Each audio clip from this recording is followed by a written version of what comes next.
Hola, ¿qué tal? Mi nombre es Carlos Jonathan Romero Cóndor y en esta ocasión les presento el conflicto que existió entre la ciencia y la Biblia a través de la historia. Bien, milenios antes de esta polémica de ciencia versus religión, hombres religiosos ya estaban investigando la naturaleza de modo científico. Sacerdotes egipcios, chinos, babilonios estaban desarrollando extremadamente la matemática y la astronomía. Bueno, claro que ellos no utilizaban el método científico que estaría sistematizado ahora en la modernidad. Sin embargo, nadie puede negar el avance que hicieron en descubrir importantes leyes de la naturaleza. Además, el propio método científico se debió al trabajo pionero de religiosos islámicos y posteriormente cristianos. La historia lo confirma. Lo que llamamos ciencia moderna surgió con la revolución intelectual ocurrida en Europa a partir del siglo XVI, y que cambió los modos de comprensión del mundo occidental. Las raíces de esta revolución, claro, remiten a acontecimientos importantes que marcaron la transición de la Edad Media a la Edad Moderna, especialmente el Renacimiento, que tenía como principal concepto el racionalismo. Esa nueva manera de ver el mundo se tornó en desafío no necesariamente para la fe, sino para una forma tergiversada de la religión de la época, que no cambiaba hasta las enseñanzas de la Biblia por explicaciones dogmáticas de líderes de la Iglesia. Tanto los clérigos como la nobleza se valían de las tradiciones humanas y creencias que no tenían sentido lógico, dejaban de lado los principios bíblicos, de hecho. El resultado fue un periodo de profundas tinieblas morales, espirituales y culturales para toda Europa. Existe hoy una tendencia de cuestionar el negativismo en relación de los tiempos medievales. En 1908, el científico filósofo Pierre Duhem escribió un tratado sobre la filosofía de la teoría física desde Platón hasta Copérnico. En la obra Duhem muestra que en todos los tiempos, aún en la Edad Media, hubo hombres que trabajaron directamente con la ciencia. Es verdad, como también es verdad que siempre hubo personas sinceras que predicaban la Biblia, aún con el peligro de morir, por estar contrariando las leyes de la iglesia que prohibían el contacto directo con la palabra de Dios. Es por eso que muchos científicos se cohibían, se limitaban, ¿no? Se limitaban a relacionar aspectos científicos con aspectos religiosos, como es el caso, ¿no? de Copérnico, no, de Copérnico, de Galileo Galilei, de Isaac Newton, de René Descartes también, ¿no? Bueno, por lo tanto, el que hubo allí no fue un conflicto entre la fe y la razón, sino la disputa de dos grupos religiosos, uno mayoritario que practicaba abusos en nombre de Dios y otro minoritario que defendía el derecho racional del ser humano.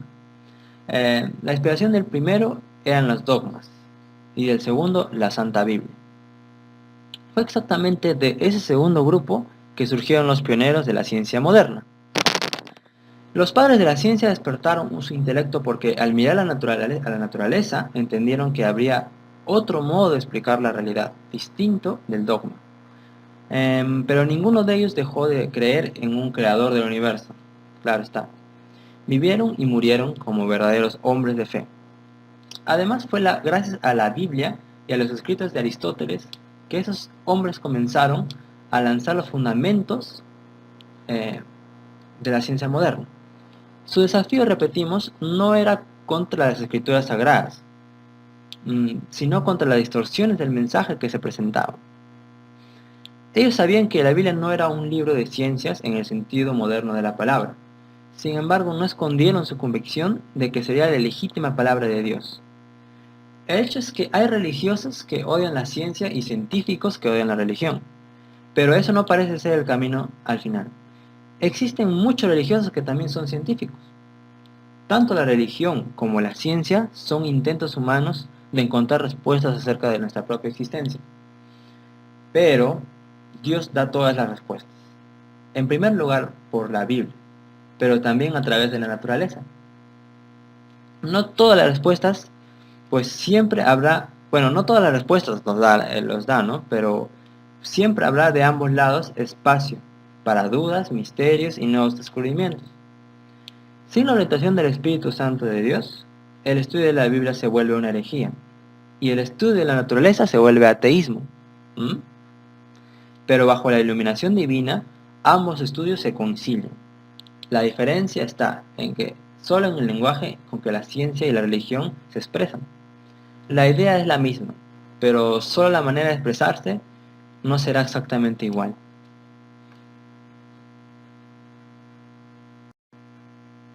Bueno, por otro lado te quisiera hacer una invitación para que conozcas, para que veas de cerca el libro El conflicto de los siglos de la autora Elena G. de White. Bueno, si tú quieres entender bien de qué se trata este conflicto entre bien, un conflicto real, un conflicto latente entre el bien y el mal, tendrías que leer la verdad de este libro. Vas a conocer aspectos científicos, de hecho, sí. Vas a conocer a través de la historia cómo se ha ido desarrollando partes claves de la historia. Y te vas a dar cuenta que Dios está al control de toda la historia. Al fin y al cabo, tú y yo dependemos de la voluntad de Dios. Y en este mundo, bueno, en este libro exactamente tenemos un contenido magnífico, donde, bueno, con títulos tales como El destino del mundo predicho, eh, porque, bueno, en esta parte, en este capítulo Jesús advertía, ¿no?, a Jerusalén que estaba a punto de ser destruida a ser destruida por este poder romano tan fuerte, tan sólido que avanzaba, ¿no?, galopante. Bueno, en contra, ¿no?, denunciando los abusos cometidos, ¿no?, contra Jesús. Bueno, también también vemos aquí la fe de los mártires.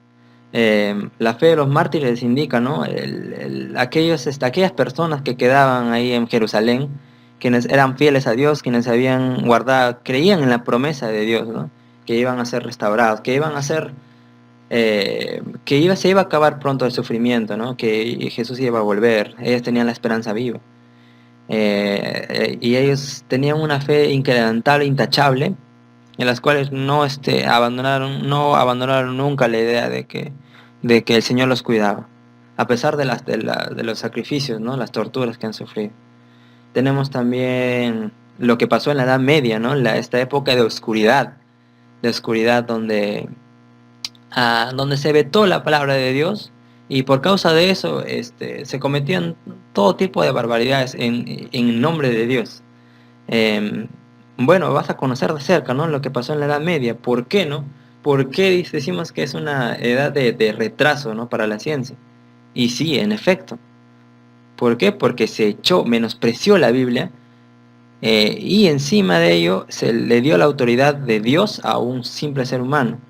El poder papal estaba de la mano con el poder civil y se cometieron toda clase de atrocidades y barbaridades. También vemos una época, ¿no?, de reforma, de la reforma, ¿no?, de que empezó con grandes íconos como John Hus, Wycliffe, Lutero, ¿no? Lutero, Calvino, quienes dieron paso a una nueva era, donde llamamos protestantismo, ¿no? Y a partir de ahí, bueno, hubieron progresos. Los progresos de la reforma fueron ideológicos más que todo, y claro, se iba poco a poco desacreditando, ¿no?, lo que viene a ser el poder papal, y terminando en una revolución francesa, ¿no? Después, esta revolución francesa también, según el libro, vemos que se da como una forma de contrarrestar, como una forma de pagar a Francia, ¿no?, por lo que hizo al perseguir a los cristianos a muerte. Bueno, vas a conocer esto, muchos aspectos más, cómo llegó el cristianismo a América, eh, y a través, y vas a relacionar las historias las profecías de Daniel, de Apocalipsis, Génesis, y hay muchas profecías de la Biblia y hitos históricos, que lo puedes relacionar Claro, claro, que puedes establecer una relación con la Biblia y la historia. Es completamente fascinante y te invito a leerlo de capa a capa, ¿no? Eh, y bueno, sin más, agradezco que hayas visto este video y hasta pronto.